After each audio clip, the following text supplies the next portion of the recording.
And it's Tuesday. Check this out. All right. Hi, Lindsay.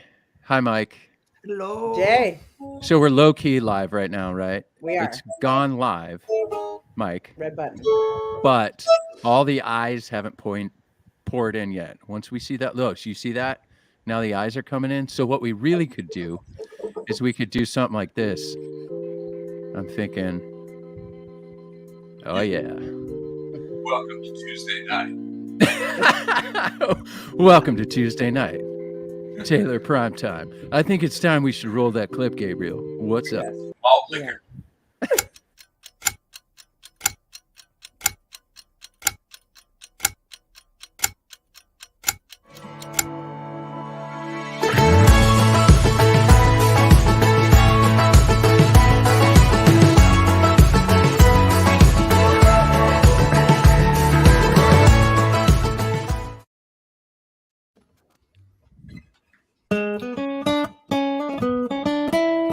What time is it? What time is it? It's prime time. It's night time.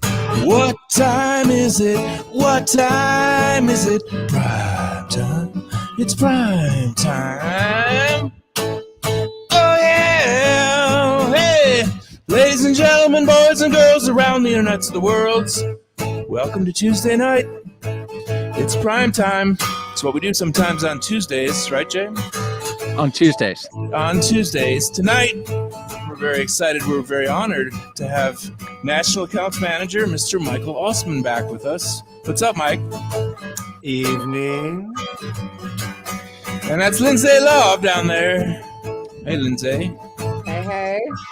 My name is Andy L., and this is Jay. Hey, Jay. Welcome to your show. Well, it's your show, Andy. It's your show. I introduced myself, though, because we got some hate about that.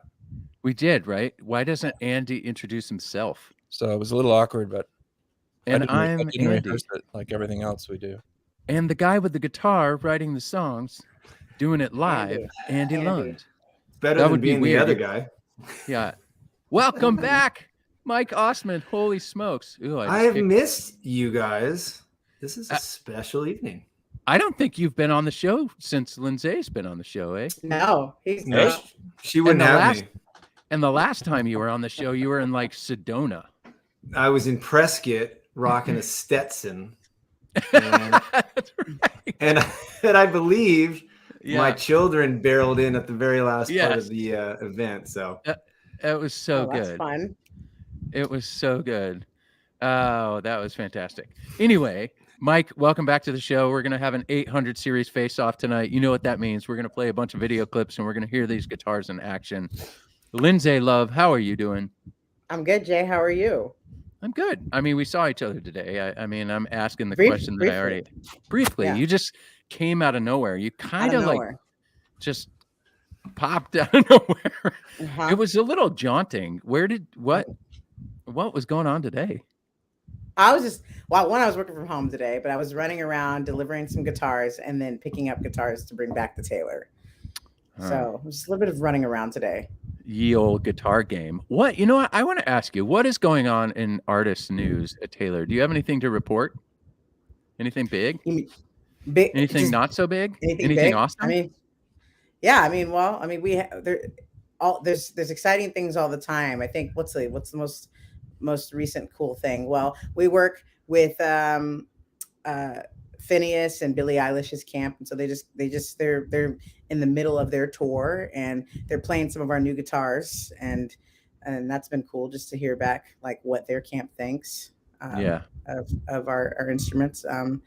Something else cool that happened that people were really into around Taylor was the aerial USA Olympic team brought GS Minis with them. Yeah, they won gold, and they brought their GS Minis, and there's literally all 5 or 6 of them had their GS Minis out and jamming around Olympic Village. So yeah, some cool things like that. But yeah, working with a lot of good artists.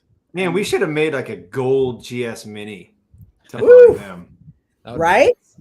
Yeah. I love the idea of gold guitars, like giving gold guitars out to people as a award. Yes. We should bring that up. That's a great. We that's a great should. one. That's a good idea. It's a good idea. Andy Lund, how are you, sir? Okay. I'm good. Hey, wasn't Billie Eilish playing guitar? Wasn't she playing like a GT or something on Saturday Night Blacktop. Live?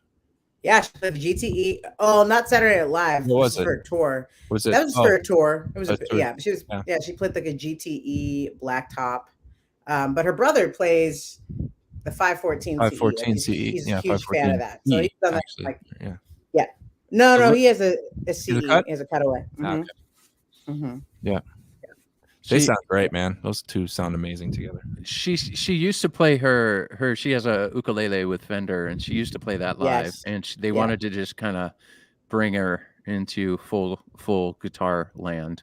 So of course they didn't give her a big guitar; they gave her a GT, and the GT is amazing. It fits her perfectly. It's a cool guitar. Her camp is, I have people in her camp. Lindsay has people in her camp. So does Tim. So we all kind of talk in different angles, and they all love it. They love them. And the interesting part, because we do see a fair amount of misunderstanding of our pickup, they use our ES2 pickup live 100%. That's true. Yep. They know how to dial it in. They like it for what they do, and it's not perfect for every situation for everybody. We understand that, but in their case, it is pretty awesome. Yep. You know what, Jay? Another What? plug though. Another plug for our Taylor sound checks and A plug. acoustic sessions. Yeah, this is for us, right? A plug for us. Our whole team, our AR and content did a great job of putting together. We released each week this month in February, kind of in step with Black History Month, 4 acoustic sessions and sound checks from really amazing Taylor artists, one of which Allison Russell, who's nominated for 3 Grammys, Americana Sweetheart. We released her earlier this month, and then Brittany Spencer, who's like the next big thing in country. And then we got some other artists up there, but you got to go check them out. If you're watching, go check out the sound checks and acoustic sessions. They're really good. What a good plug. That was good. They're all on YouTube too, so you can watch them right here, right after the show. But first, we got to ask Andy Lund the inevitable question. Andy, where are you right now? I am in a wooded northern area, Jay, tonight. You're saying it different. Can we get why are you saying this differently? I mean, usually you're not in a wooded northern area. Where are you, Andy? I'm in the Northwoods. Okay. Someone really was asking the other day, I think it was in a chat somewhere, like, where is the Northwoods? I know. It's a little weird, right? I mean, it's north. You just not want to tell everybody where you live, which is understandable. But he's okay. You don't want to be like, oh, I'm in New York. I mean, that's not where you are, but you don't want to say that. Look, there are woods in the north part of New York. Let's just say that. I know there are. I know. I know. You know what I mean? Anyway, Osmond, this show has turned into something else. I swear to you. We'll get it together. For those of you who are new to the show, this is a Guitar Nerd talk show. We talk a lot, sometimes too much. We have a good time. We like to keep the nerd and guitar nerd. That being said, please keep the feed clean. Let's make this all about guitars tonight. We don't want to have to put you in timeout. Timeout would be a real bummer. What else? What do we got here? So, Mike, welcome back to the show. I'm excited about this. I'm really excited about this. Tonight is, like I said, an 800 series face-off. That's going to be exciting. We do have Evan's question at the end of the show. We have an awesome trivia question, Evan's question tonight. We took some influence from a question that Evan sent, and then we dialed it up a little. So I'm excited about that. The prize, Taylor Sense. Everyone needs a Taylor Sense. So if you've won a Taylor Sense, maybe let somebody else win a Taylor Sense. That would be fun. We got no hate this week, Andy, besides the person who really wants to know where the Northwoods is. And I didn't figure that was not very hateful. So, nah. I mean, we all kind of want to know where the Northwoods is. So one of these days. Isn't that where the Great Outdoors was filmed? Big right? Bear, Big Bear. Big Bear chase me. Oh man. Wow. We should just have one episode where we watch the Great Outdoors. Yeah. No licensing issues. We'll deal with it at all. Osmond, it's so good to have you here. So we're going to do a new segment tonight. It's called Threes. We're going to go forward with this from time to time. So sometimes we do the draft. Sometimes we do what are you listening to? This one is threes, okay? And we're gonna pick three things. All right. Now, not like the draft. We're gonna do them all at once. So Osmond, this week our topic is the 3 best live shows you've ever seen. Oh. All right. That being said, so here I can put that up there. Threes. What are the 3 best live shows you've ever seen? I believe Mr. Lund, Andy L. in the North Woods, has a tune. Oh. Were you older? Were you a teen? Who rocked you? What was the scene? What were the 3 best shows you've seen? What were the 3 best shows you've seen, Mike Ausman? Well, the first one's easy. I was 7 years old, and I remember asking my mom, like, hey, I want to get into rock and roll. And she handed me 2 tapes, a Doobie Brothers tape and a U2 tape. And ever since then, U2 kind of sunk its hooks into me. And I recently saw, I think, my 16th live U2 show in San Diego. It was the Joshua Tree album. Yeah, I know. And Andy Powers was there, and half of Artist Relations was there. And it was a spectacle, to say the least. Number two was Sting at the Hollywood Bowl with the Queen's Orchestra from London. Our director of marketing looks like Sting. Oh, yes, he does. That's really Yes. yeah. Right? Ooh. Right? Yeah. He's not as charismatic. He doesn't get up and he doesn't get up in the morning and play a little Bach on the guitar, but he's got the vibe for sure. Yeah. Number 3, probably, God, I can't believe I'm going to say it's probably the first time I saw Tool at the Palladium in LA in 1998, and I got hit so hard in the mosh pit that my shoes came off. And I told my mom I was having a sleepover. Oh, you cheated. You cheated and went to a show. Who hasn't cheated and gone to a rock show? Mom, I've never cheated. You've known every show. I haven't either. Once a cheater, always a cheater. However, when it gets to be my turn, I'll tell you a story that my mom doesn't know, so it'll be good. Andy Lund, what are your 3 most favorite shows? 3 best shows you've ever seen. I saw in 1994. I saw Pink Floyd at Soldier Field, Chicago. Oh, which was amazing. Yeah. Roger wasn't there at the time, but still it was super awesome. And I remember they were playing One of These Days. About halfway through the first set, they were playing One of These Days, and the wind started kicking up. It started raining, and the stuff started blowing around, and it was totally epic. And they had a quadraphonic sound system up. So the beginning of Money, this was before they dropped the spaceship on top of Soldier Field, right? So the beginning of Money was like the speakers were going like from these speaker clusters up in the rafters and this high in the ceiling of the no ceiling then, but high in the seats. I saw Peter Gabriel with Manu Katché on the Us tour. Paula Cole was the vocalist on that tour.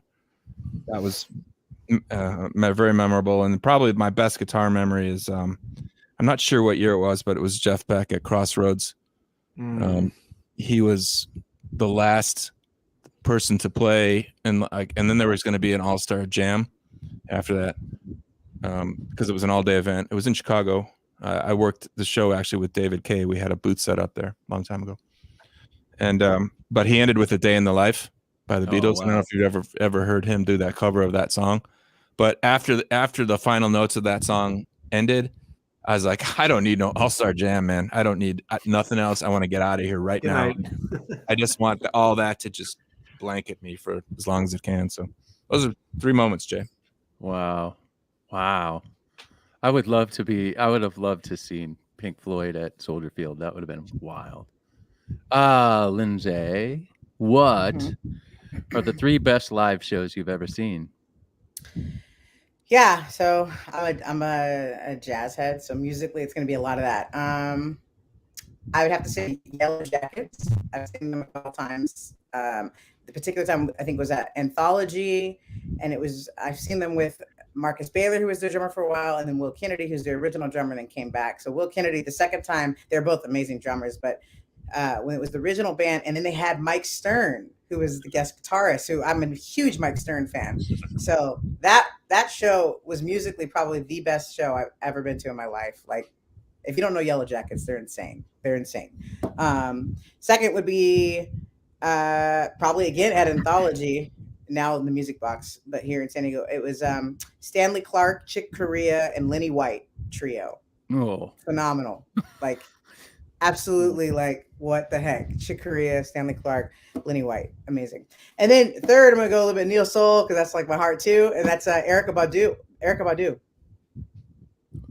didn't you see her recently? Was that the I recent did. show? Yeah. I did. And it passed a lot of shows that I've seen. And I was just like, wow. It was something about, like, I think a lot of like stars and artists and musicians nowadays specifically, they're amazing and they might be talented, but they're missing that the it, like, the character, the whole person, like, when they walk on the stage where they suck the air out of the room, like no nothing against the big stars of today, but like when they step on stage, you're excited to see them, musically it's going to be great, but like something about that era of stars that just, like, it's not just the music, it's their artistry, it's their personas, it's everything, it's who they are. They're so excited.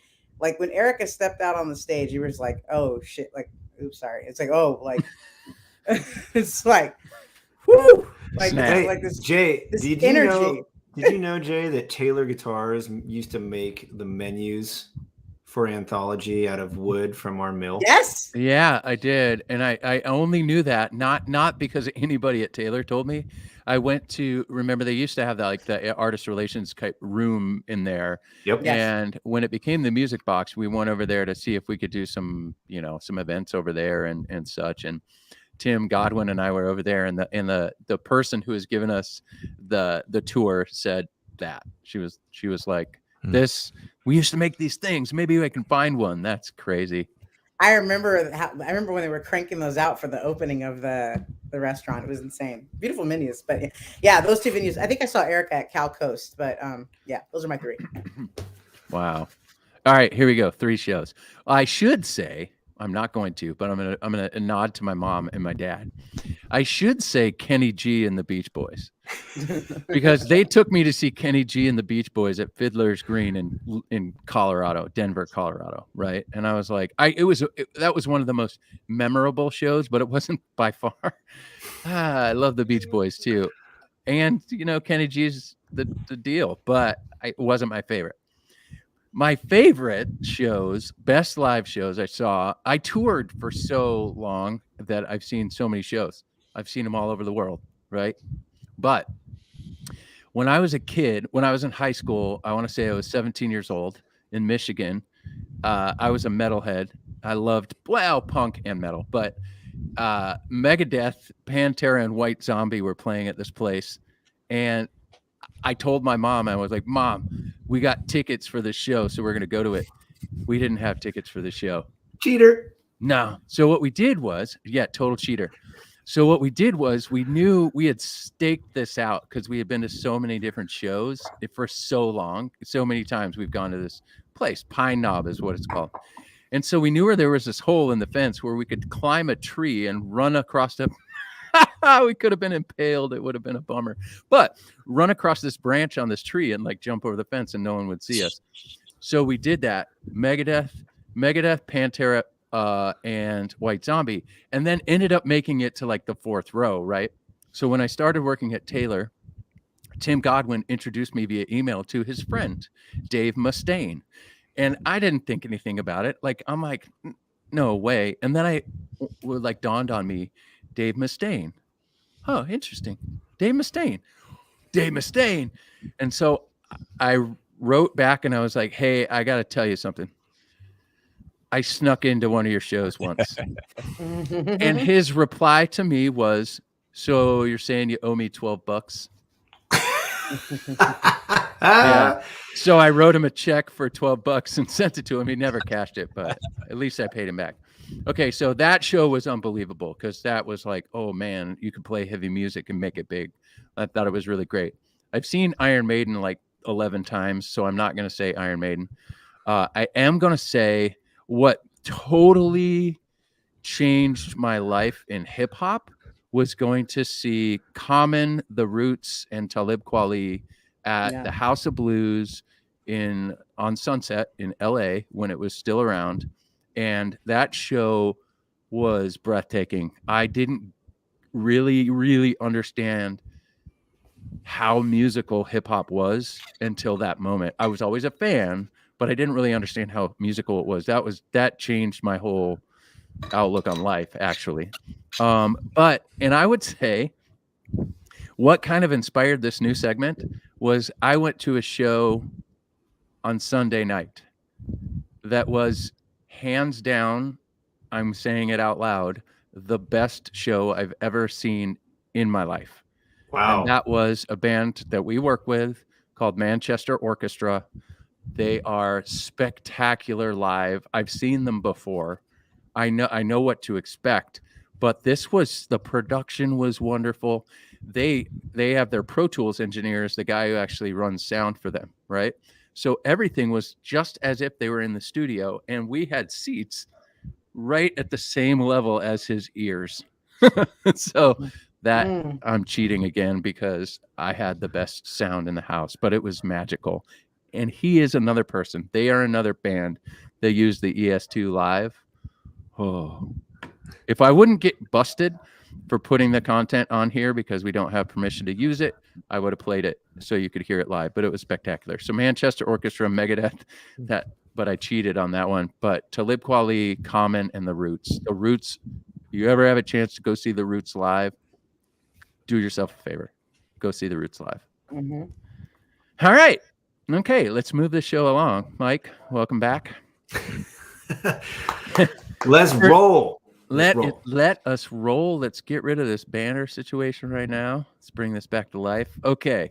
So, Mike, we didn't do this last time you were here.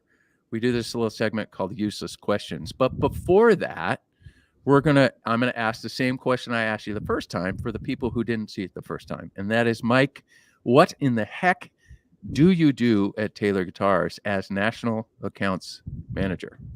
Well, I still every day trying to figure that role out. It's try to fake it till you make it. No, I'm kidding. I have been very fortunate at Taylor Guitars, and I've had the opportunity to probably work with more incredible dealer partners around North America than any of my colleagues. Maybe Andy Lunn. I don't know. Andy Lunn's represented a bunch of our dealer partners and retail shops around the country. And I know Gabe, who helps with this show, as I used to be one of his reps in Ohio a long time ago when he got started. So National Account Manager is effectively, somebody who gets to go and handle accounts that serve a national audience. So for me, it's going to be people that can service the entire country through means of web and retail or any combination thereof. It allows me to operate in Canada, and I get to service a national chain in Canada as well that has almost 90 stores and an e-commerce platform. So that alone keeps me pretty busy, but I also have the absolute pleasure of getting to mentor some of my colleagues as they grow in their business acumen with some of the dealers, the key account dealers that they get to work with that also serve at a national level. And it's afforded me a wonderful life, and I'm very pleased to say that, because you always wonder how you could get into the guitar business, and then you get to be a partner of somebody who is interacting with the public and making things a reality for somebody who's trying to buy their first guitar or their 40th guitar, and that happens every day. So that's what a national accounts manager does. It's almost an international accounts manager, just given the places that I have the privilege to travel to. And I've been doing that now for, 7 years and I'm in my 16th year at the company. What are the dealer that you work with? So I represent Taylor Guitars to Sweetwater Sound in Indiana. I saw there's an Indiana folks on the chat right now, and I've been with them since 2009. I get to work with Long & McQuaid, which is kind of like the Canadian Guitar Center. And I've been to almost every province now except for Newfoundland and Prince Edward Island. That's kind of a cool thing, I can say. And then I get the opportunity to work with Chicago Music Exchange in Chicago, Illinois. One of the most, I mean, there are very amazing dealers all over the world. And, you know, when you find some of these iconic showrooms that just kind of transcend the product that's in them, this is one of those type of places. There are other really, really amazing guitar stores in Chicago that I'm very fond of and have great relationships with as well. But those are the 3 accounts that I currently get to work with. And, you know, we give them what they need to service our customers and let music happen. Just such a great comment. Sweetwater including candy with their shipments is a very nice touch. I would agree. So, Carlo, I just want to make a comment about that because before COVID, I mean, I usually travel maybe 2 weeks a month, and I've been to Sweetwater more times than one could recollect. But the moment where the candy actually enters the package from the article that you buy is a very interesting. If you feel like you're in a little Willy Wonka shop, and they have some of the biggest boxes of candy, you almost feel like Scrooge McDuck. Like you want to dive into the bit of honey box, and it would completely submerge you. So it is a nice touch, and I would only imagine what the budget is from Sweetwater on how much candy they buy in a year. It is totally. Millions of pounds. I don't eat any of the candy, but it's. I don't either. It's not my type of candy. I'm like, it's cool, but yeah. It's not as bad as like if you're into the old school baseball card game, right, Jay, where you get the Topps pack and you get that gum that's probably been in there for 14 years. It's not that bad. But it's, you know, I mean, people buy things from people they like, and people are always looking to replicate something that was really memorable to them. And I think retailers that work hard to make a lasting impression beyond price can earn a customer for life. And that's part of the romance of the guitar process, the guitar buying process. Yeah, I would agree with you. You also used to rep maybe Mr. Paul Tobias Music, right? Well, Paul Tobias is someone very special to me, and I love the opportunity that I can say his name out loud. And I'm actually looking right now, Paul. You sent me, when my children were born, custom-made Louisville Slugger baseball bats for me and Heidi, my wife, and my son Gavin, and my daughter Jetlyn, and we have these beautiful bats that we hang up in the home. And Paul is the only dealer in my career that still gets a Christmas card. And I've had the opportunity to spend time at his home, and he's family to me and my family. So, I love Paul Tobias very much. Okay, so before we go to useless questions, I just have I need some clarification real quick. So in 2016, the Chicago Cubs won the World Series, and you had a bet with Mr. Paul Tobias. And I just wondered publicly here if you paid up, and did you get him his bottle of Blue Label? I did. I hand delivered it. I flew to Chicago. I hand delivered it. He offered me, and I made a. I didn't think we were going to be talking about liquor on a guitar show. We're not. I made a promise to myself that I wouldn't really drink a lot of liquor that I can't see through, and I took a sip of it, and I just encouraged him to, offer this to some of his premier customers and friends, because it would be a waste to give it to me. But yes, for the record, I am a huge true Dodger Blue fan, and love the rivalry that Paul and I have had over the years. And it's funny, now when I go to Chicago, I stay at a hotel called the Hotel Zachary. It's on Clark Street. It's right across the street from the stadium. And Paul and I still, to this day, have to get to the seats at Wrigley Field.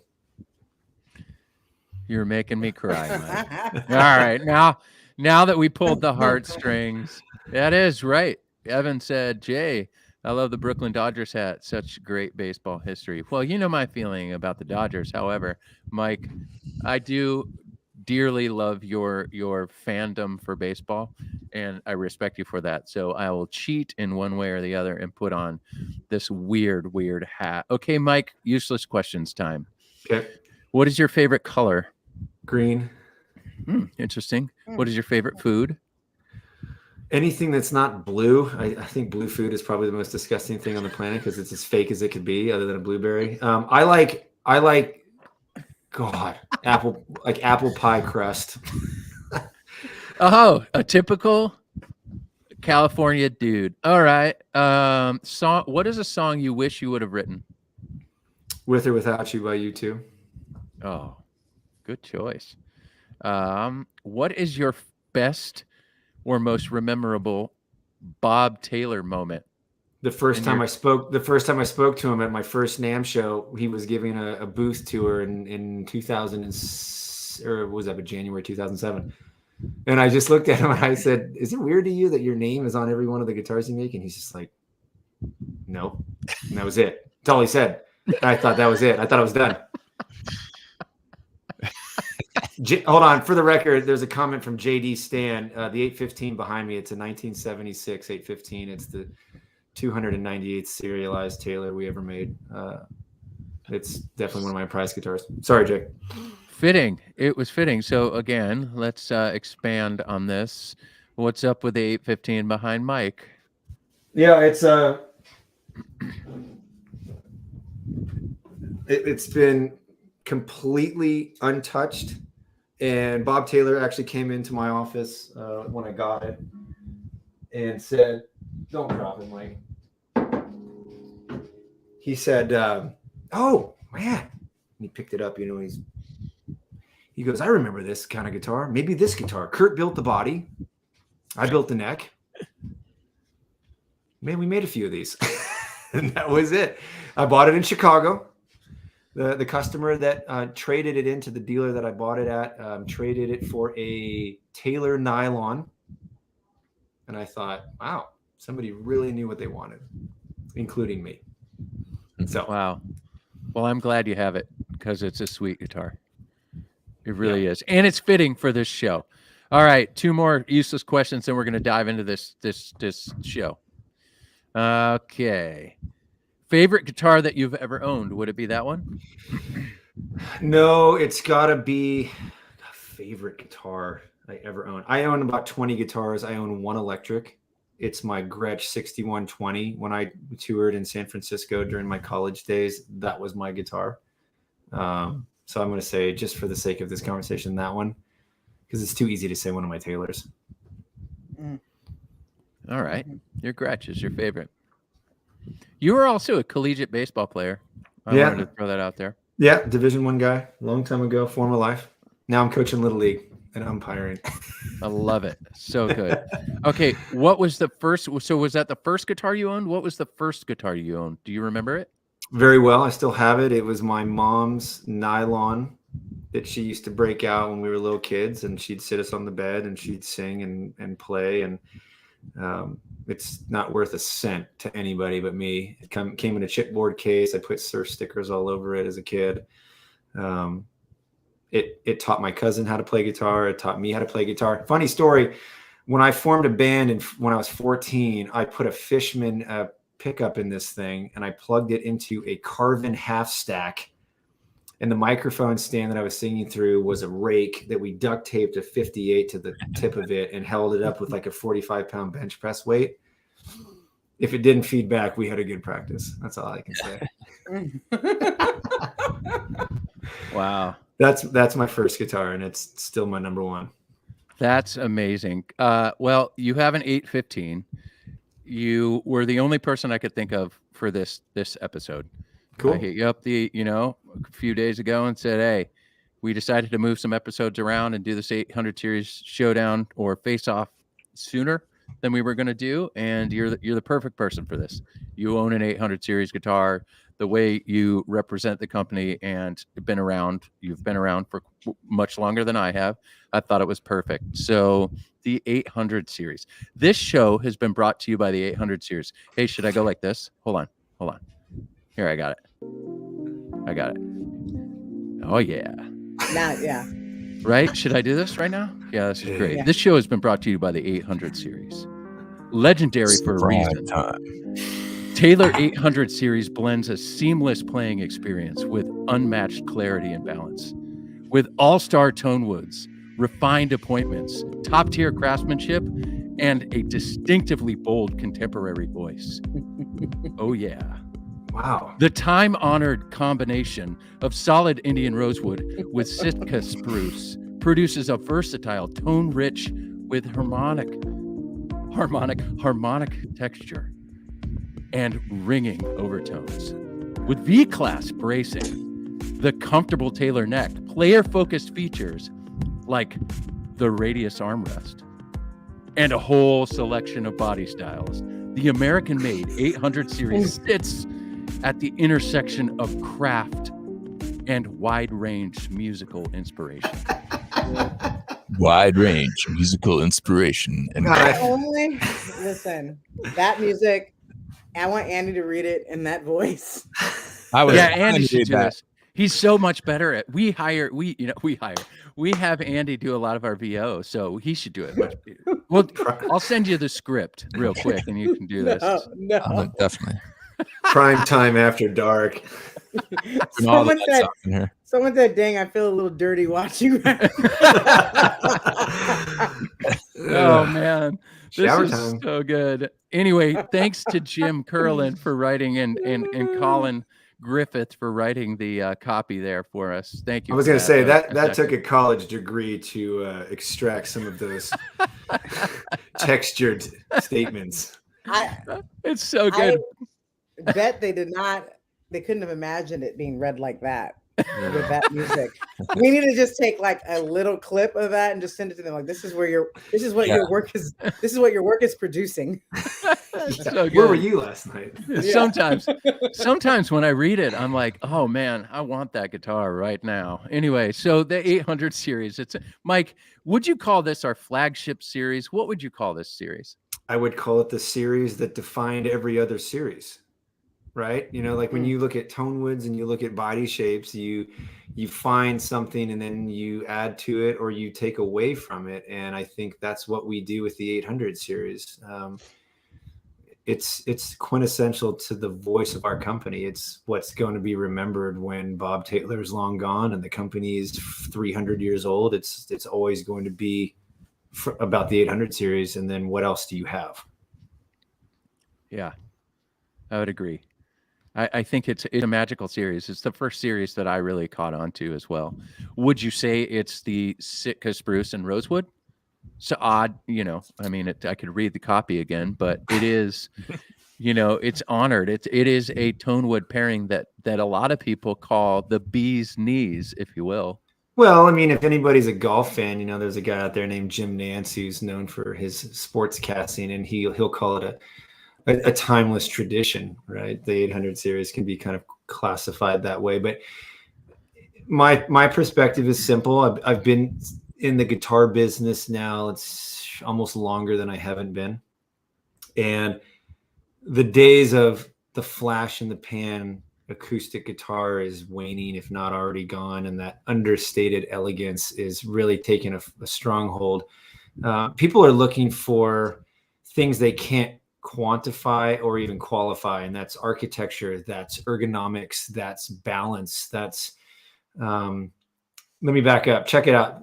When I teach new hires at some of my partnerships, I tell them something like this. Music is really one of the only, if not the only, impactful art form that you can experience, right? Like if you've ever been to the Louvre and you look at the Mona Lisa, like you get a sense of this incredible emotion that comes on. But if you've seen the Mona Lisa, it's about as big as a lunchbox, right? But when you turn around in that gallery, there is a painting that's like 20 feet high and 40 feet long. It invokes a whole different set of emotions. And then you move on into the next gallery and you continue throughout your tour. But when I put my headphones on, or I go watch the Roots, or I am involved with the orchestra, like there's a physical impact that's hitting me. And I think when you play an 800 series, given the tone woods, to your point, it has some of the strongest physical impact to your frame. That's why there's really nothing more romantic than playing acoustic guitar, because it has to be against you. It has to be inside a bubble that very limited things actually achieve that access to, like your pets or your children or your spouse or your pillow. And if it's anything else, you can just keep it to yourself. But that's that engagement part, that tantalizing excitement when you try guitars. And I think that when people finally get to the 800, they're like, whoa, this is the guitar that's impacting me physically, sonically, emotionally, the best. And it's a dangerous word to use, the best, when you're talking acoustics. But I think that's why it's continuing to withstand the test of time. Yeah, I think, and what you have here, so we're doing this face off just a little bit different, right? in the past episodes that we've done this, we've had 3 guitars, and we do 3 strum. We do one guitar. We have a little strumming lick, and then we do the same strumming lick with another guitar. We talk about it in between. We're going to do that, but for 800 series, I really wanted to do the entire series. Cool. So we're going to showcase the 811. Now we understand there are different variations of the 812 CE with 12 fret, 14 fret. So everything's a 14 fret guitar. 811, 812 CE, 814 CE, Builder's Edition 816, and then the 818E. So some of these guitars we actually, quite possibly all of these guitars we've played on the show before, but in a different showdown or face-off. So that's what we're going to do real quick. I'm going to play some clips. We're going to start with the 811, a strumming pattern. Our friend Sam Yoon played the guitar, so he's a spectacular player. We'll talk about what we heard in between, and then at the very end, we're going to do an 800 series playthrough finger style with all the guitars back to back to back. So we can hear it. So here we go. Stay with us real quick. I promise I won't play any more music yet. I might play it at the end, though. 2 minutes of sports is coming up later in the show. All right, we're going to start off with the 811E, the GT 811E. Have a listen.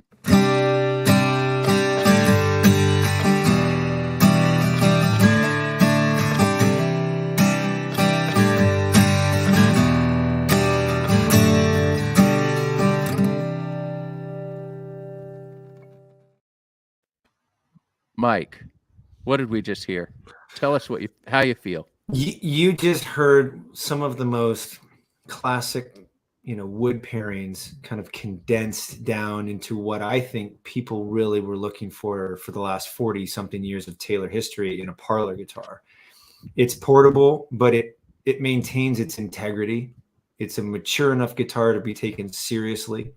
The scoop to me, though, on a grand theater with that wood pairing is very significant.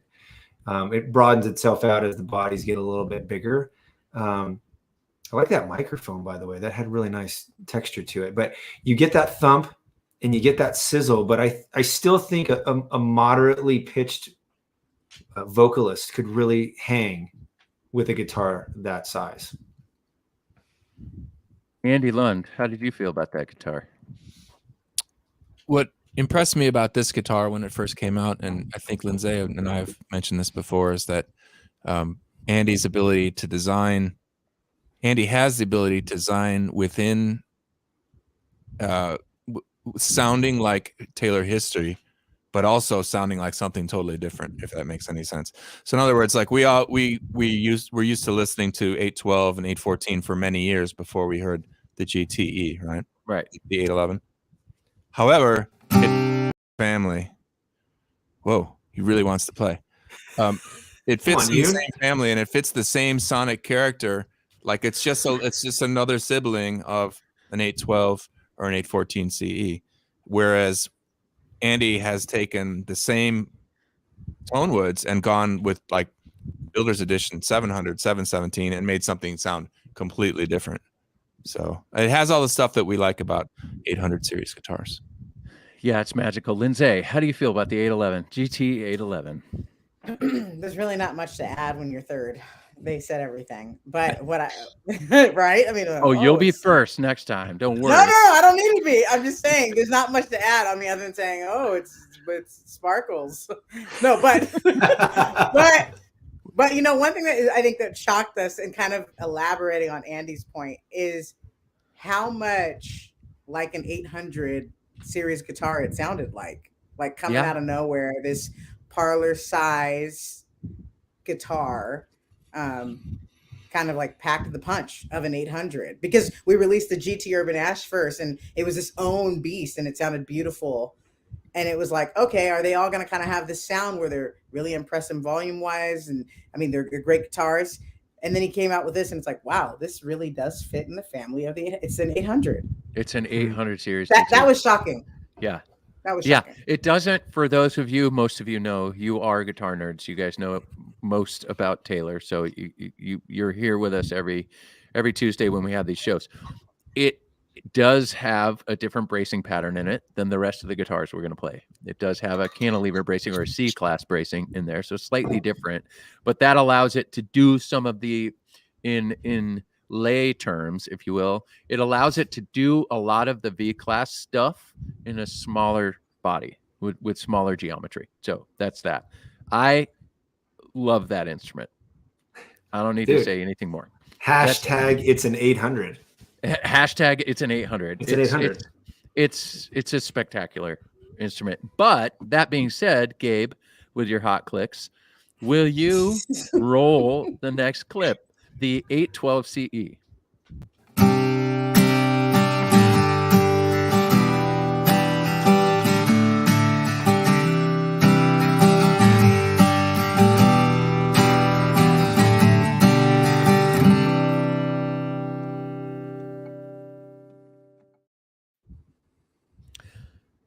Lindsay. Lindsay, how do you feel about that 812 CE? The 812 is one of my favorites. So I like it just because of the size. It's comfortable. As an electric player, I really I dig the feel of it. But then sound wise, again, you have that really traditional, beautiful tone wood combination and just wood combination with the rosewood and the spruce. So the scoop there, like Mike said, with the bigger size is a little bit more noticeable. And then, but you still get you get the sizzle and the clarity that the top end that you want from I think our guitars specifically, but guitars in general, acoustic guitars. But then you get just enough low end. It's not too boomy where I think for me dreadnoughts can kind of take, when the bigger the guitar gets, takes up a little bottom end space. But it's the perfect amount of low end to top end for me. Yeah, love it. Yeah. Osmond, how do you feel about it? Well, grand concerts, very simply put, they're the easy button, right? People should always try to engage guitars that they're not going to fight. It's kind of like someone that you're going to fall in love with. You don't want to fall in love with somebody and then just fight, to figure it out. Grand concerts, I think people need to be aware of them because they're not walking into guitar shops and going, I want to play the smaller guitars that you have. This is where great retail partners encourage people to step outside their comfort zone a little bit. And what they find, particularly with an 812, is that there's just enough sound there. There's just enough bass there. There's just enough presence to the guitar, but you're going to feel like the guitar is easier to manage. And I think that's a huge component. And frankly, you're seeing smaller body instruments be accelerated in the marketplace because people are kind of tired of doing this. Yeah. And they go, oh my God, this is something that just fits my little bubble here. And, the scale is shorter.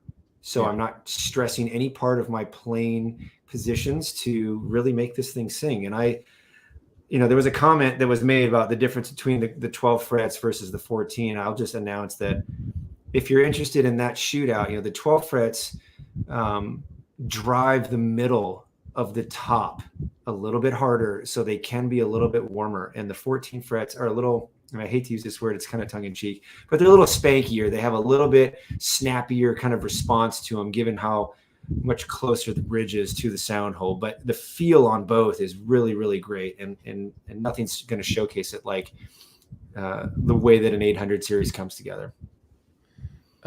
We got an interesting question. Andy, do you remember the answer to this question? I think we talked about this in the Tim Lawrence episode. Would you say the X12 series, so I'm assuming Grand Concerts, is the closest size Taylor makes to what other builders call a triple O or an OM?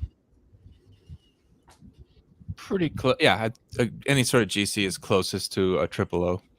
What did you say? A triple is more like a GA though? Grand Auditorium. The waists are in different places. Like the double O might double be. O is probably a better Closer, right? Yeah. I believe wasn't didn't it was Tim's double O that they brought in and kind of traced it and then they looked at how they Oh. traced it, and they kind of started moving things around to make our grand concert. Yeah. Well, remember too that the grand concert depth is not as deep as everything else that we make. So there's another component to that body size that people just don't know anything about until they grab one. Yep. Yeah, it doesn't take a lot of energy to get that top moving at all. Nope. Awesome. Let's go to the next one. Let's go to the, if I will, flagship, probably, right? Let's go to the 814 CE. Gabe, take it away.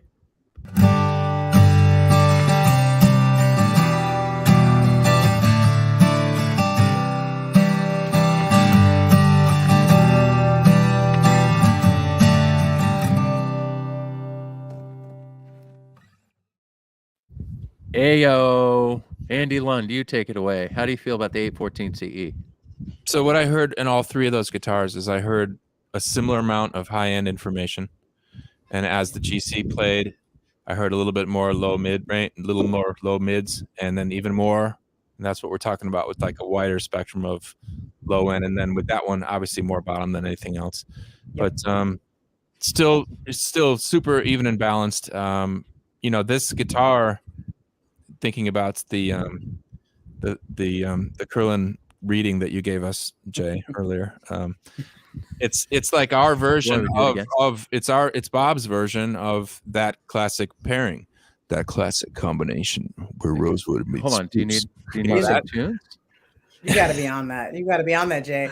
Okay. Hey, because hold on, Lund, we got to do this while we're here, man. We got to do this while we're here, okay? Yeah. So Lund, tell us how you feel again. Rewind about the 814 CE. Okay, go for it. Throughout history, we've been accustomed to classic pairings of tone in musical instruments. In guitars, we speak of rosewood and spruce. Oh, it's so good, man. Tuesdays wouldn't be the same without a laugh, right? All right, here we go. Lund, I'm sorry. We've been so rude. How do you feel about the 814 CE? Hey, man, you know what? The 814 CE is one of the best-selling USA-made guitars of the last 25 years, last 20 years or so. We pay attention to this stuff, and there you go. That's all you need to know. Drop. Just the facts. That was pure sales guy right there. Just the facts. I mean, how many you buying? I can say with confidence the last 10 to 15 years, #1 selling USA-made high-end guitar. Yes. We can say that with confidence. Yeah, I kind of overshot a little bit by saying the last 30, but Mike would agree with me. He can back me up. I would, and I'll just take it from there, Jay. And I think I will use a Bob Taylor-ism, and that is, when it comes to 800 series, particularly the 814, this is the moment where a customer can actually get in for more instead of getting out for less, right? Like you go in with a set of instructions to a guitar store or on your shopping journey, and you go, I'm going to get the best guitar again for the least amount of money. And I would ask that person, what's more sustainable? What's more rewarding? What's more of inclusive of your musical legacy than a guitar that sounds like that, that's only going to sound better than that for every day that you own it? And when you own that guitar 10 years later, are you really going to think that you should have bought a really inexpensive guitar? No. That guitar sounds like Taylor. Like, that is our sound. That guitar right there is the sound of Taylor. That's all I got. I would agree. Lindsay, third. Done. No, she doesn't have to say a word. No, I literally would agree. It is, when you think of Taylor sound, you think of 814. Yeah. And I remember that Bob would always say, like, we don't make guitars necessarily that people just want to have their photographs taken with. Like, we make guitars that people want to buy, play, borrow from somebody else, let their friends buy the same one over and over and over again. And then there's something to be said about that, but it's like, that's what we do. Like, we make music makers. So that's our jam. JD has something here to say. To me, 17s, so Grand Pacifics, don't sound like Taylors. They are different, and I love that. I would love that. I love that too. And I think that, yep, I'm in agreement. We're not on the 17. We're not on the Grand Pacific Series showdown, but it is the series that I think like changed the tone profile of Taylor's. I Yeah. think we all know that. It was like Andy ushering in the warmer tone. The Well, warmer tone I agree. profile. Lindsay, I don't think that our general fan base and curious guitar players alike realize that the V-Class bracing was born on a Grand Pacific. That's where it started. Right. And when we Right. introduced V-Class, we thought, well, dang it, we've got this most unusual shape to the Taylor lineup, and we've got this most Martian-like concept of bracing, and we're going to put them together and launch it. That might not work. And you know what we Right. launched it on? The 814 CE That's it. Yeah. and all other Yeah. grand auditoriums. Right. So, Right. Yeah. Anyway, I love it. I think the 814 CE is a quintessential guitar that you need to have. Every single producer needs to have one. Every single, I mean, yes, it's a lot of money to invest into, but if you're really taking Yes. your craft seriously, we could talk about this guitar forever, and we got to get through the whole show, so we won't. But if I tell people tell me what Taylor I should try out first, I always say, I always work it this way: 814 CE, 717, 517, go, and then you'll hear some differences. So that being said, let's listen to the weird one. All right, the Builder's Edition 816 CE featuring a Soundport cutaway. Gabe, take it away.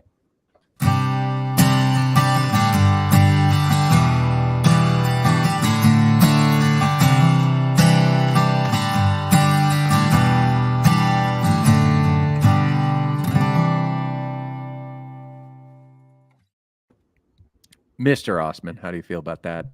that guitar is ridiculous, and I'm gonna say it because like I'm wearing some really inexpensive earphones, and like as soon as he starts playing that, like the sound literally felt like it was going around the back of my head. I've had the pleasure of introducing teams of salespeople to this guitar live. It is one of the most symphonic, unbelievably breathable guitars I've ever experienced. And I don't think you can really capture that feeling until you sit down with one. I will say it is challenging to play live based on having two apertures. Yes. Recording wise with a microphone, it's out of this world. It's out of this world. And the last thing I will say, given that sound clip, it just, if I close my eyes, it literally sounds like there's two guitars playing at once.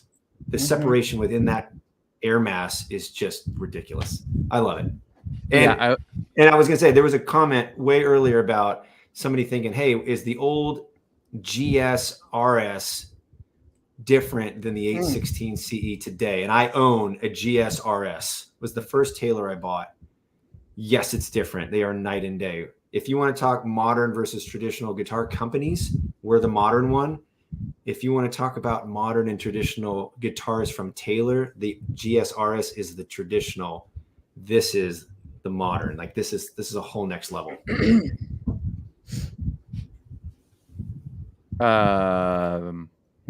Yes, that guitar. I want to second what you say with the recording versus live. It is difficult to play live. We knew that was going to happen, right?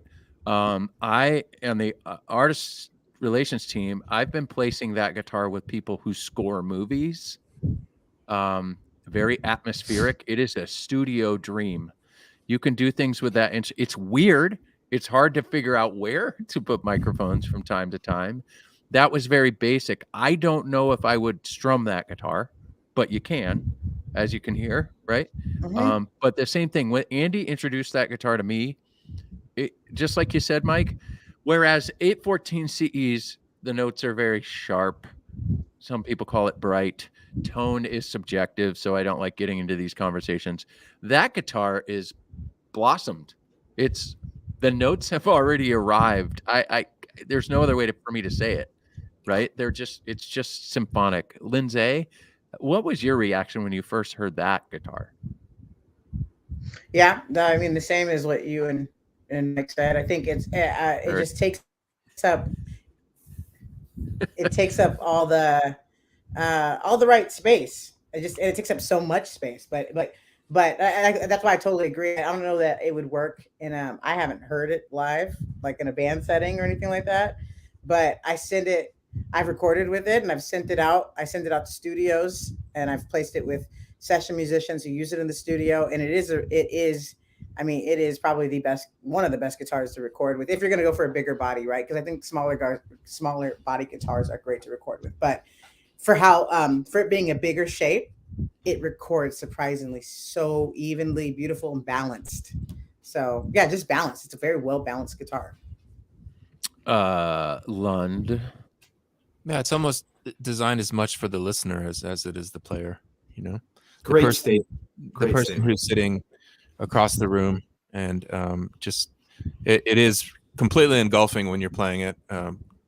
Like Mike said, it feels like there's sound all around you, but it's the same for the person sitting 10, 12 feet away. That's actually the experience that's probably the neatest and most useful, or different than all the other guitars that we make. I think. Gabriel did make a comment. We did see this guitar being played live at at Vegas during the Latin Grammys at the bar. Remember that? That's right. That's right. Yeah, it was random. I'm like, what it was is so he playing? random. Yeah. Like that.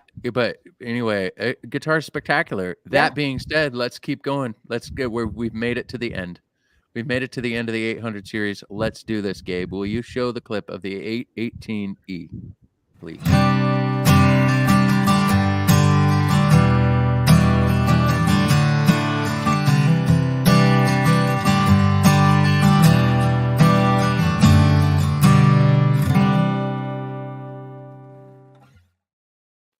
The big boy. Lindsay, love, how do you feel about that? That one just like punches you in the face.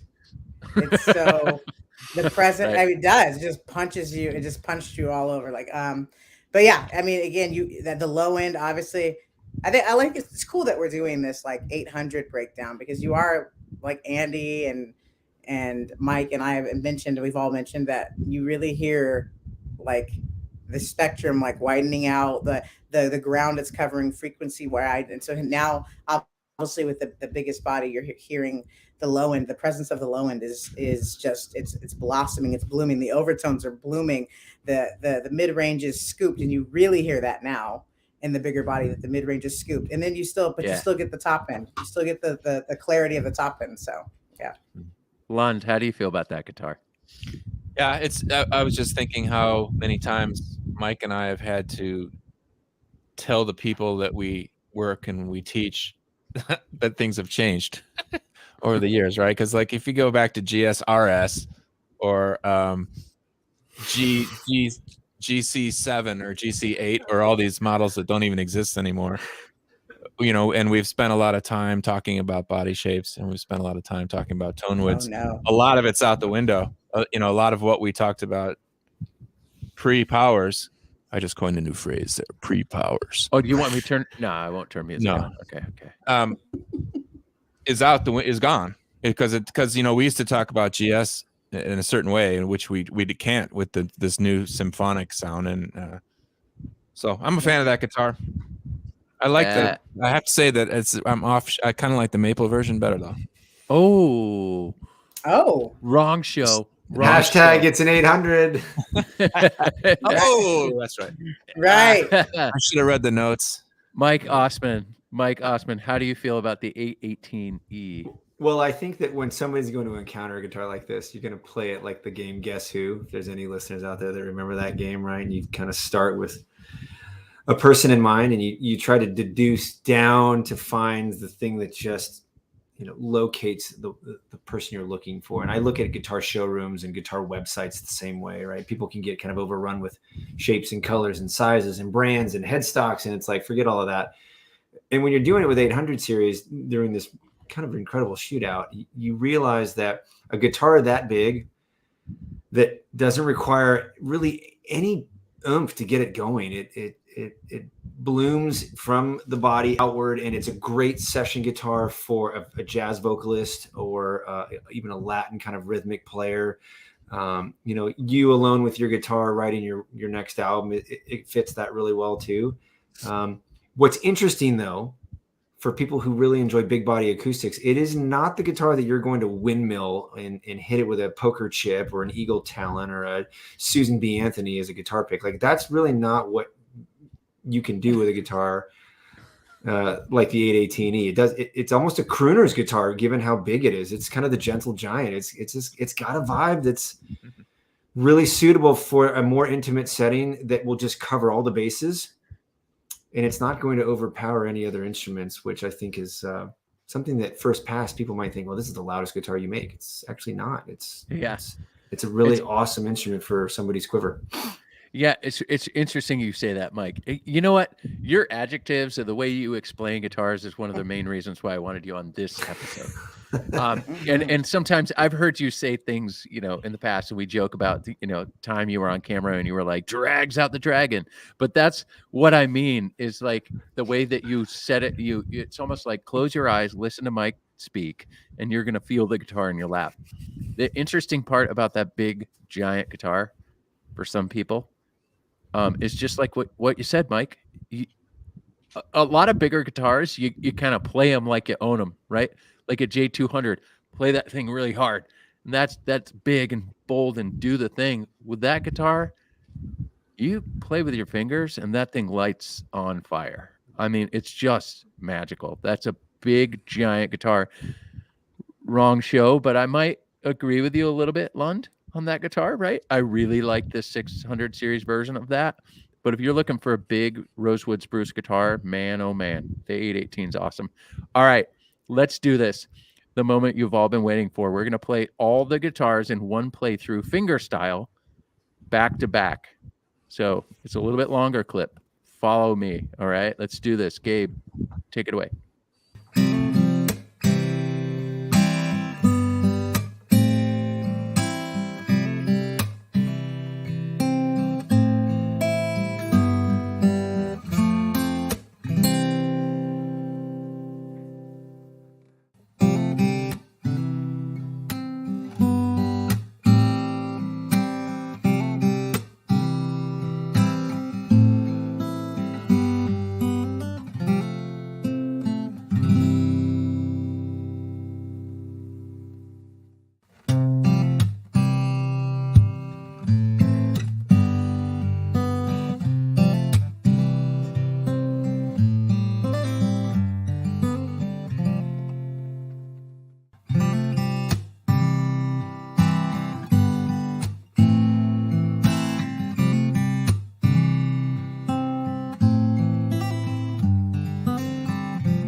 Yeah, that was awesome. All right, That so was this is the good. part of the show where we talk about everything. Mike, tell us about what you heard, how you feel about that whole thing, and which one or two or all that stuck out for you. That's tough, you know, and I think just going through that clip just reaffirms that promise that Bob Taylor tried to set out and break every day, and that is, honey, this is the last guitar I'm ever going to buy.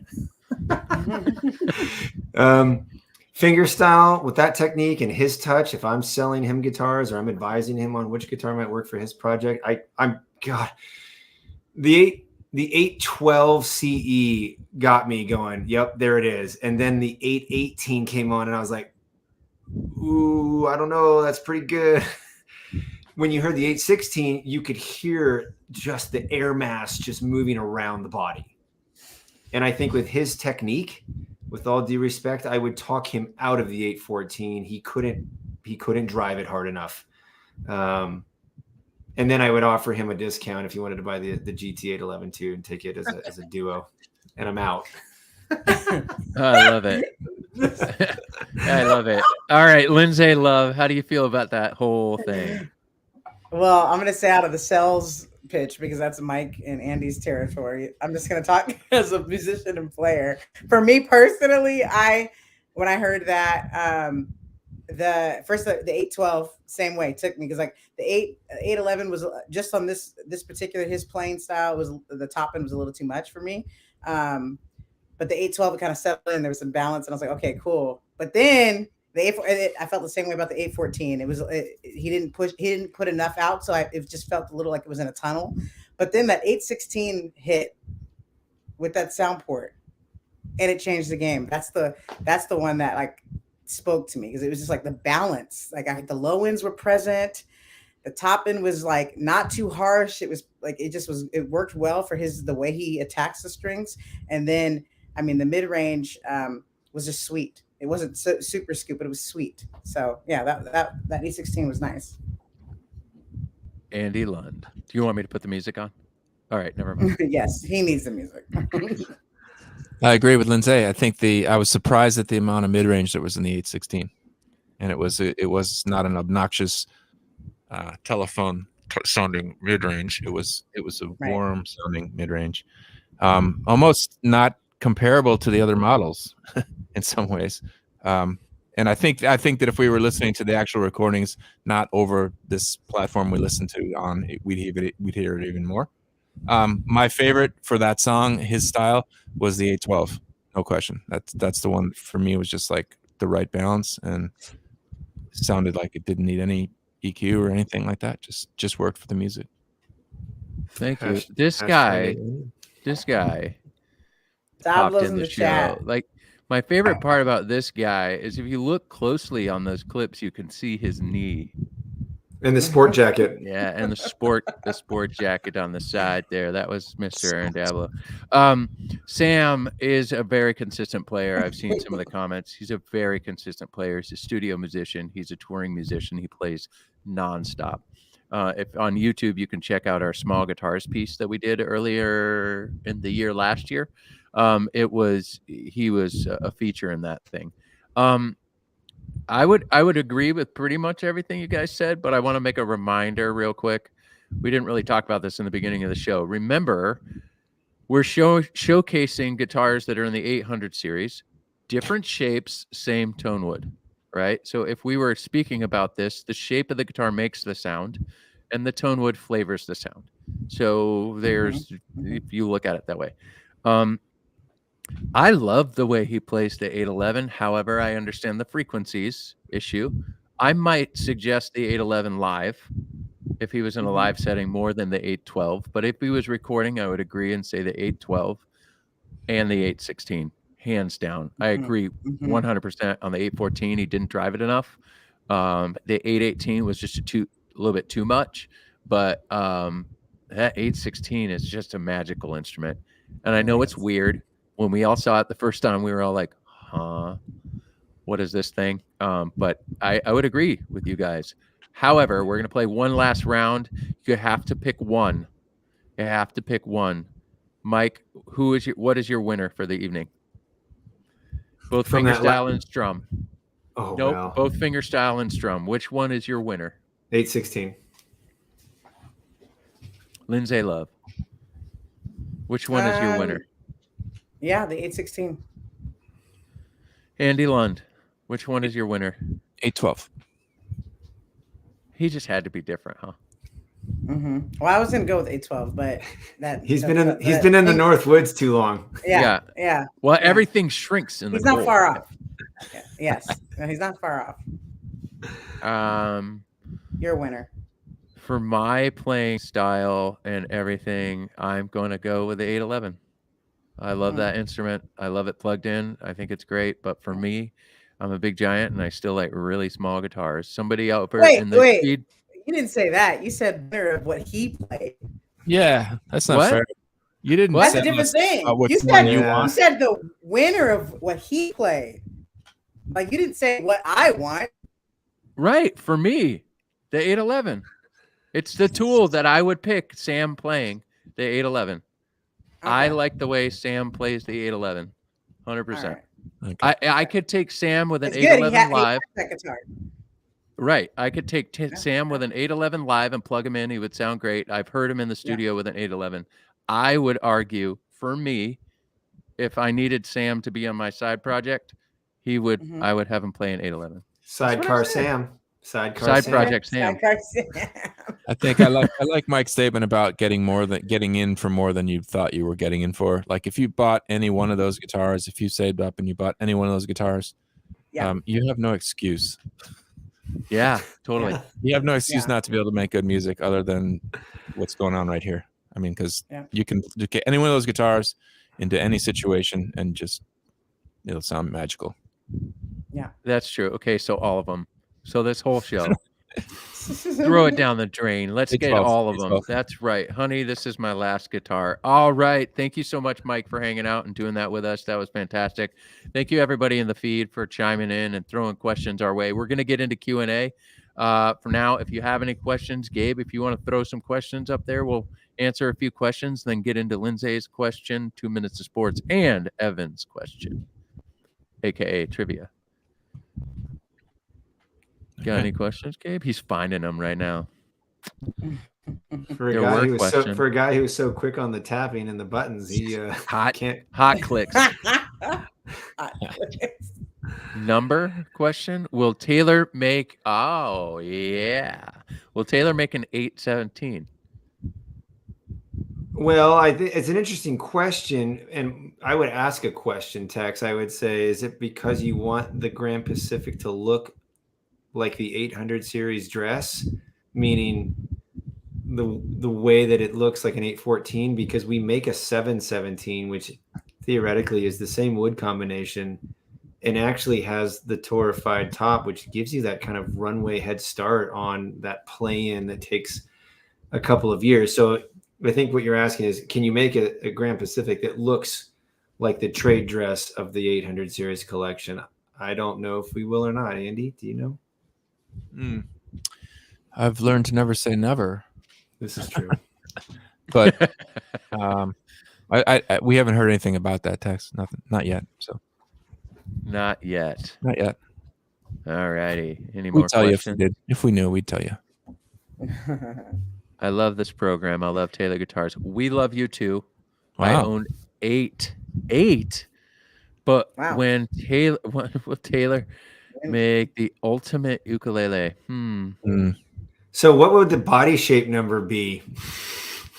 Yeah, we ran out of numbers. Didn't we? We got the 0, the 1, the 2. It'd have to be the 3, the 813. Wow. The 813. Or the 819. Aren't those the only two that are left? The 819. That's right. 819. The 819, it is the smallest. Sorry.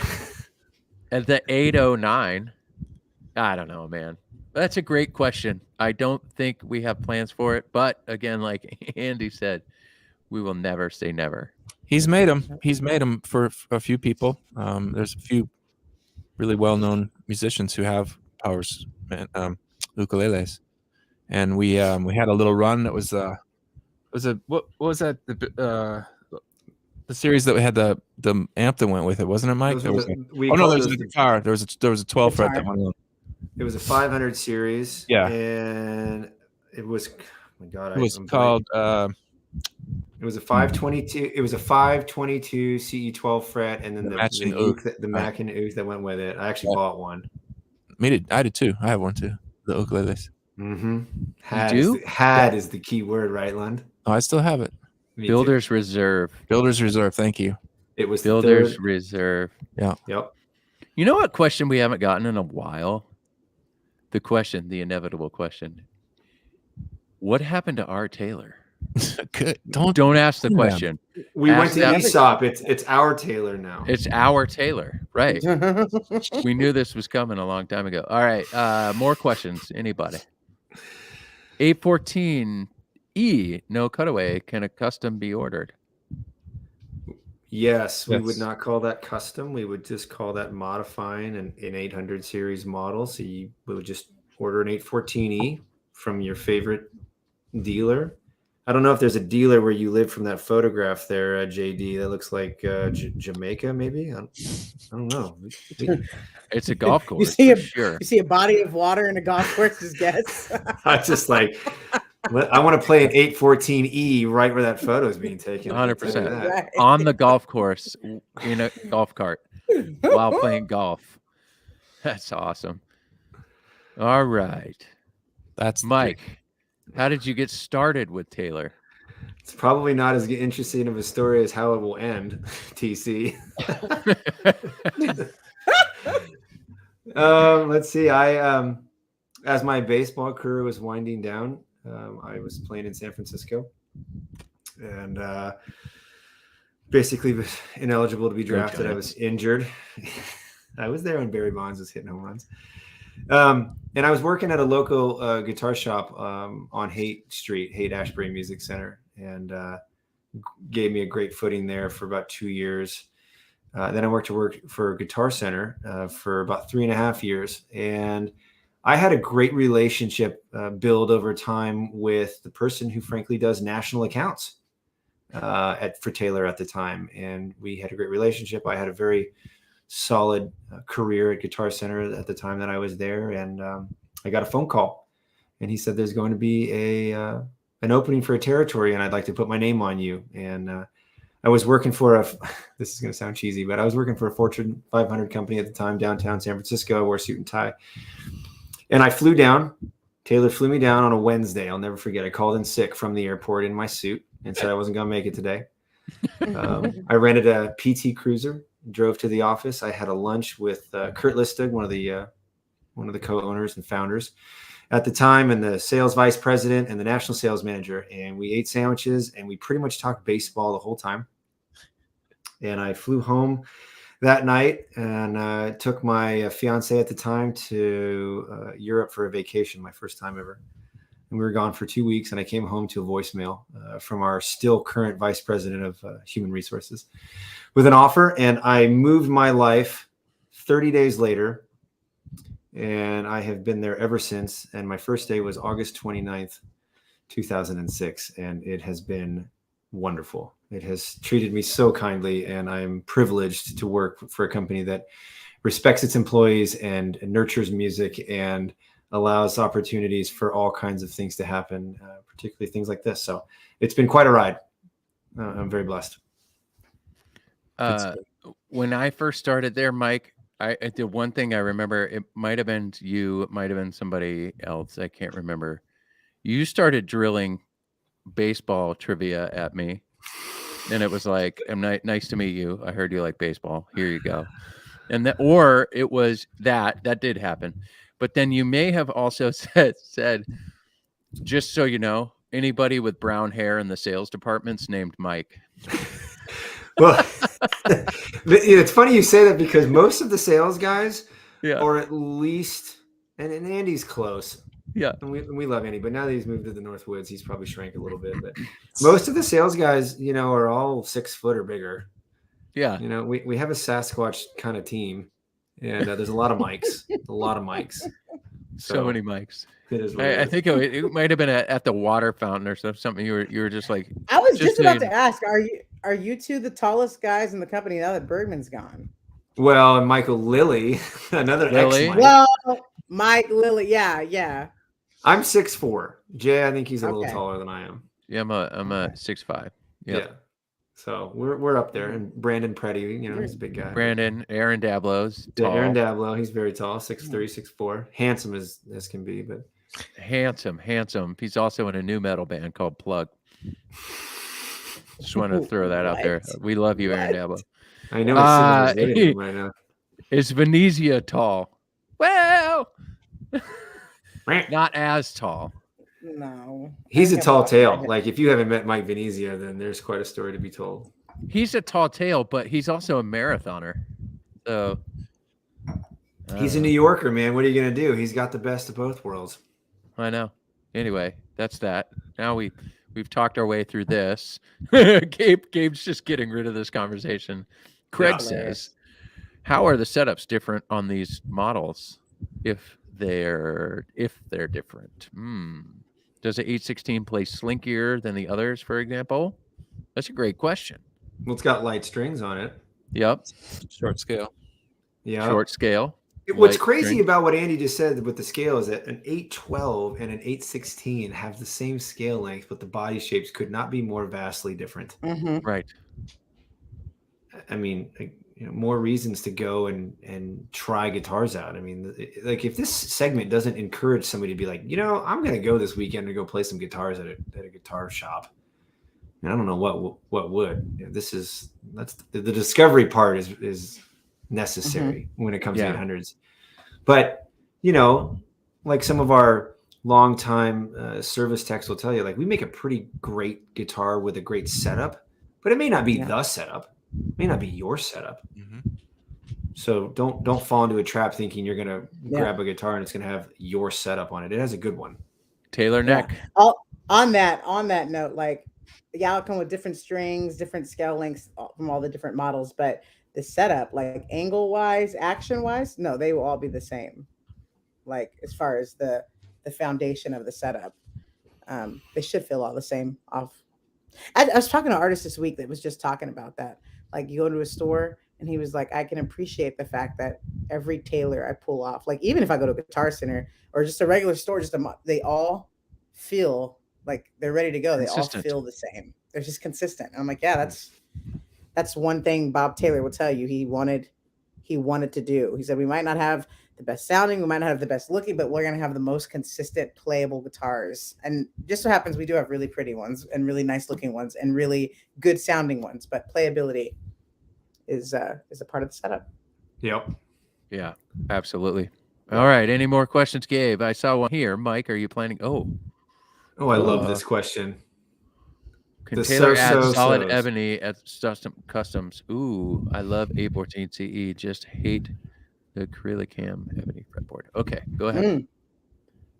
That's a really interesting question and I appreciate that perspective, and I think that perspective, and please don't take this the wrong way to the person who's asking the question, but that perspective may just come from a position of being misinformed on where ebony comes from and what Taylor Guitars has to do to procure ebony and the story of Acrylicam and how it came to be. The first thing I would say, just to encourage you further on your exploration of some of that knowledge, is to go to the website and really dive into the Ebony project, because you'll get a sense of connectivity to the people who actually support our Ebony initiatives. It's really our first major go at a sustainable effort process, because sustainability is not really a destination. It's actually just a continuous process. And you'll start to understand a little bit more about the fact that we made a decision at one very, sincere moment that if we have to cut down trees to find wood that's completely black to serve the player's interest, then we can't use ebony anymore, because that is not a sustainable effort that our company would pride itself in. We need to use everything that the forest provides.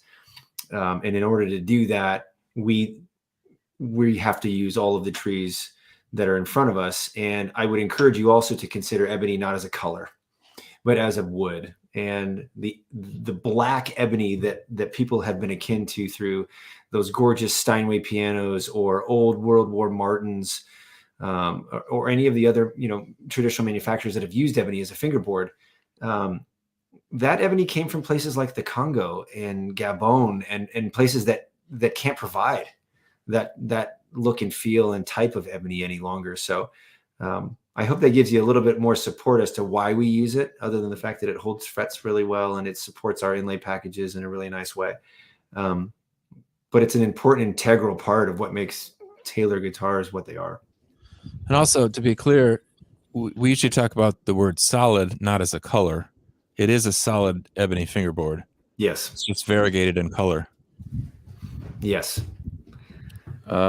Yeah, and I'm sure you've seen content. I just dropped the link to the Ebony project in there. If you haven't seen it, we built this. It was one of my first projects when I came to Taylor. Is I was brought into an office with our VP of marketing, and he said, "Hey, Bob wants to do a docu-series on the Ebony project." And I said, "Great, you guys have footage from all the times you've been over there with cameras." And he did an LOL. He said LOL to me, quite frankly, and said, "Yeah, no, no, we haven't done that. We didn't do that because Cameroon is hard. And please, watch that content and you'll appreciate how far someone has to go how far someone has to drive until there aren't any more roads. And then they take a unimog as far back as they can. And then they get out and they walk and they find, and that could be kilometers. It could be 7 kilometers. It could be 10 kilometers until they find a single tree. And we used to cut them down and look inside to see if they were solid, as you say, solid black in color. And trees were just being left on the ground. So like Mike said, it's an interesting story to watch, but it's pretty special. That is why we made that decision. There's a lot of content on it on YouTube, but if you go to that link, ebonyproject.com, you'll learn more.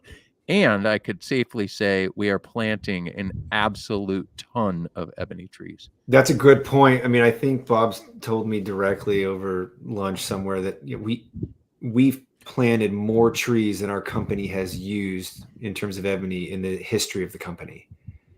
Not to mention the fruit trees and the medicine trees that we've also, been planting in that space. So it's a huge deal, and I think that people have been accustomed to just guitars hanging on hooks in guitar stores, right? It's just another guitar. And when I train salespeople, I always encourage them to consider a certain amount of reverence for what's hanging on that hook, right? The average age of an acoustic instrument at this level is 100 years old, right? Bob will tell you that wood just doesn't grow on the trees. So we've got to find ways to use what the forest provides. Yeah. And I would only say, to quote Bob Taylor, this was one of my favorite Bob Taylor moments, is I asked Bob, what do you think about when you're standing at a guitar store and you hear somebody say, I don't like that bear claw, or I don't like that fingerboard? And Bob's answer was so spot on for me. And he said, I think to myself, who was the person who got screwed getting that wood? Who didn't get paid? Who didn't have a meal? Who didn't do this? I got to make sure our number one rule of sustainability is take care of all the people. And we've really done a pretty good job doing that as a company. I think it's special. But to that point, it's your opinion. And if you feel that you want to find a fully all black fingerboard, we have other models that you can find that have those in there. The 800 series, we've really championed variegated fingerboards. Yep. I think they're great. All right. Any more questions, Gabe? Probably not. Let's move this show. Oh, we got one more.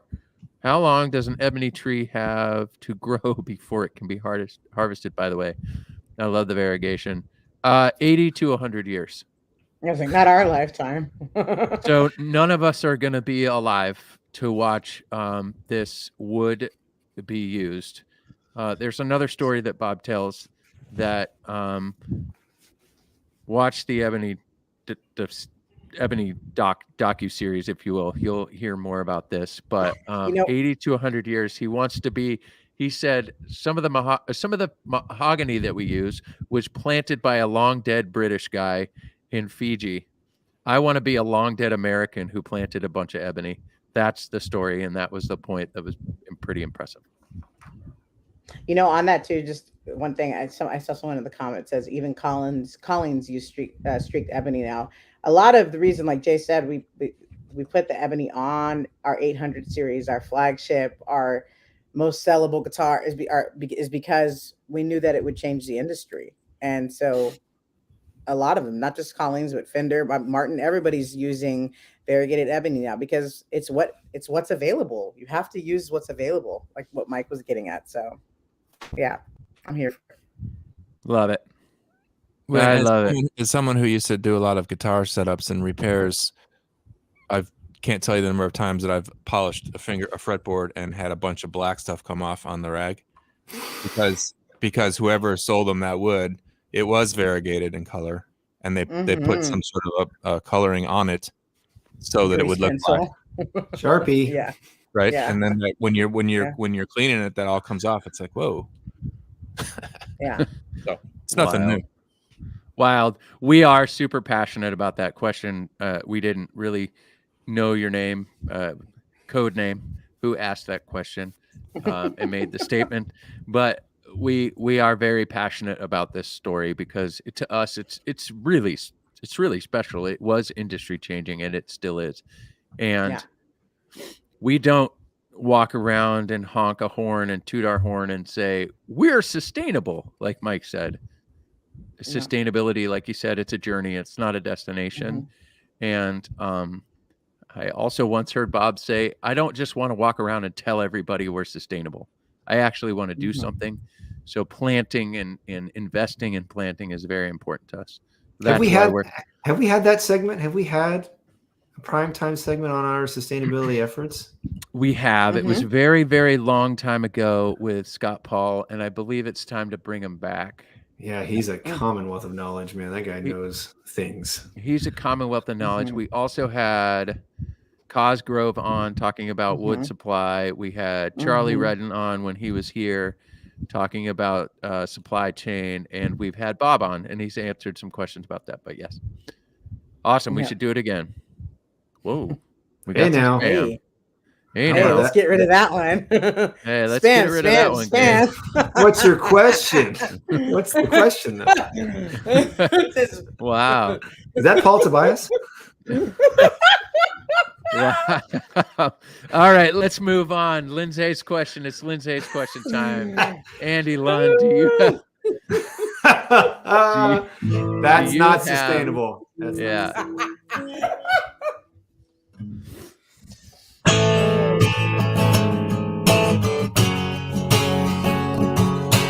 Love has a question for Ausman.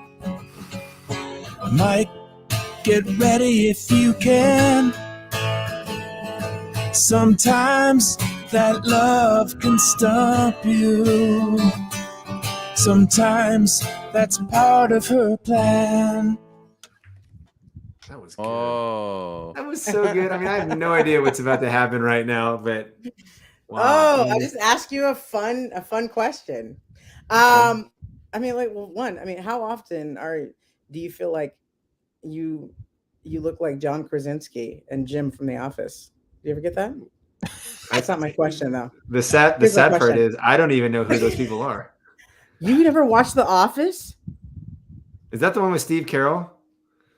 Yeah. Carell. Yeah. Yeah. I can't stand. All right. Or whatever. I can't stand that guy, dude. Oh my gosh. I guess I just got uninvited. I just got uninvited. No, you got uninvited. Yeah. Okay. No. Okay. Well, the question is, who would you want to play you in your biopic? Like which person do I think would represent me? Wow. Represent you well, or who you would just want? Like when they're saying, "Hey, we're gonna tell his college baseball story. We're gonna tell him going to Taylor." Who can do that? Who's an athlete yet a business savvy man? Oh, that's a great question. I love this. I don't know. I mean, Jim Carrey. Wow. Okay. Okay. That's so awesome. Jim Carrey rules. Oh. Who would play your baseball story? I love that. Oh, what's his name? Who's that pitcher from the Detroit Tigers? Jason Vander, whatever his name was. Oh, what? Justin Verlander? Verlander, yeah. Dude, you look like a Dodger. We know this. I know, but Chris Taylor, dude. Okay, I can. I'm too great for that these days, though. I went to a Dodgers. I went to a Dodgers Phillies game, and it was Chris Taylor bobblehead night, and I brought one home, and I was like, "Holy smokes, this dude looks like you." You had a beard at the time. Been on my desk ever since, dude. All right, let me look. This guy. Oh, all right, that's a compliment, John Krasinski. I mean, well, first of all, I can't dig you in public. I can't wear the beard. My wife does not appreciate that one bit. It's just not going to happen. No. Okay. What are you gonna do? All right, here we go. Right. Thank you, Mike. All right, 2 minute sports. Let's go. I think the interesting question would be who would play his wife. What's her name? I just had a total brain fart. The soccer player who's coming to San Diego. Is it Hope? No, and I didn't say the ex-con. I said The ex-con? Who Alex is Morgan. it? Alex Alex Morgan. Morgan. That's who I meant. Alex Yes, Morgan. Alex Morgan. Yeah. Yes. Okay. My wife is Okay. Alex Morgan in my mind. Yeah. Superstar. 2 minutes Superstar. of sports. 2 minutes of sports. All is game for Mike. He's a competitive guy with a baseball eye. He can drive the golf ball and shoot b-ball. He'll play you in cards and smoke cigars on 2 minutes of sports. Yes, Mike. It's always great to talk sports with you. I was gonna bring just baseball into this, but it's totally annoying right now, so we're not going to talk about baseball. Now you know how I feel about baseball. I did have this question though. The Winter Olympics. It's the Winter Olympics. We just totally missed them, probably. But what was the Winter Olympic sport you were most excited to see? Biathlon done. Like, and is it why? Because do you go through? Do you have those questions where you're like, hey, let's cross country ski and strap a gun to our back and shoot stuff? Now, let's just set the table correctly. I'm not a big gun advocate per se. I just think that if you've ever cross country skied and do it for as long as they do, to try to accurately fire a rifle at a target the size of a tin can, I mean, it would be so difficult. Now, granted, if I'm doing 25-foot airs in a half pipe that's 15 feet high, like that's just a whole nother level of insanity. And thank you for the person who just put in curling, because I love my Canadian friends and curling. Here, let me ask you a question. Does anybody on this call know what and I don't even know what they're called, but the curling discs that they push, the rock, do you know what they're made out of? No, what? Rocks. What kind? Granite. They're made out of granite. I thought that was cool. Here's the cool thing. We actually, my brother and I actually really like curling. So I wouldn't have said curling is a sport. The ones that I think are crazy are like skeleton. Isn't that crazy? You couldn't catch me. I mean, I would die. Yes. Yeah, I'm not going to lay down and no. Face first. No. Face first. Now that one's crazy. Now you can go up to Deer Valley in Utah, which I love to do and ski with my family. And you can go to where they held the Olympics, and you can rent an opportunity to do the luge. Like you can ride with a pro for like $200 and do 80 miles an hour down the slot. Dude. Like it is possible. Wow, that's crazy. No, I watch it. I think it's awesome, but I'm not luge. No, you can't. No. But I watch it every time. My eyes are glued to that. It's so good. Andy Lund, did you even watch the Olympics? I did. I got off on the half pipe the most.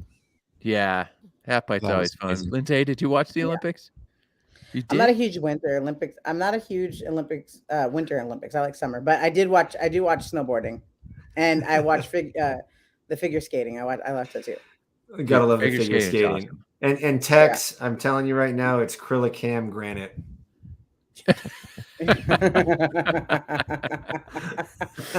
Really, Cam Granite. Yeah. I love it. The last time you guys were talking about curling so much, I looked it up because I knew what the sport was, but I was like, where did it start?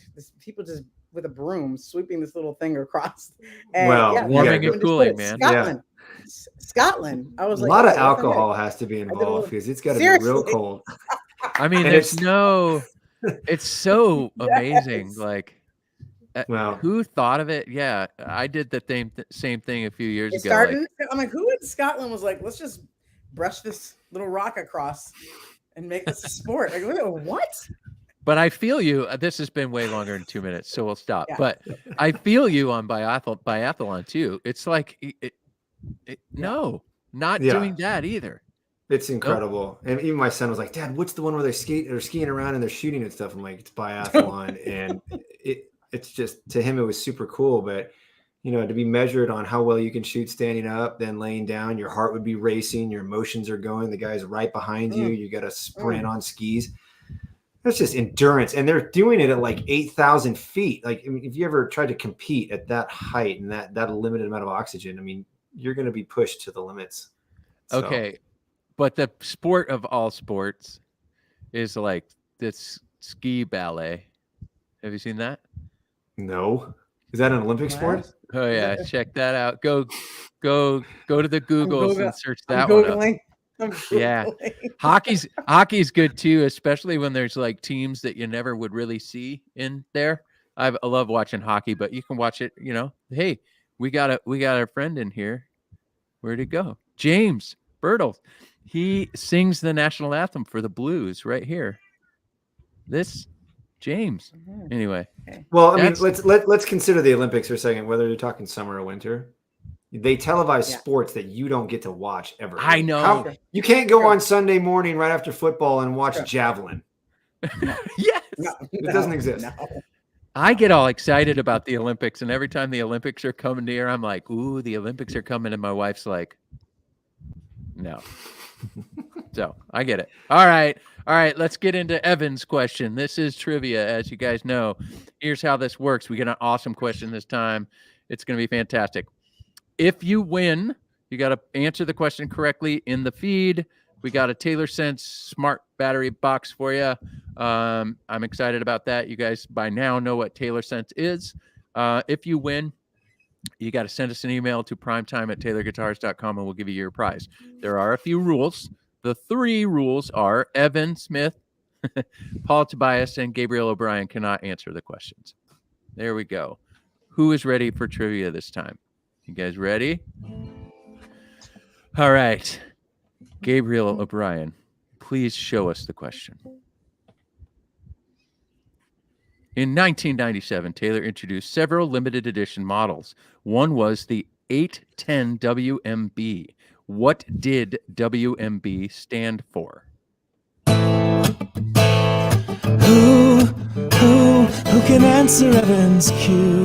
You, maybe it is you. Paul and Gabe can answer, even if they knew. Who will answer Evan's cue? Jared!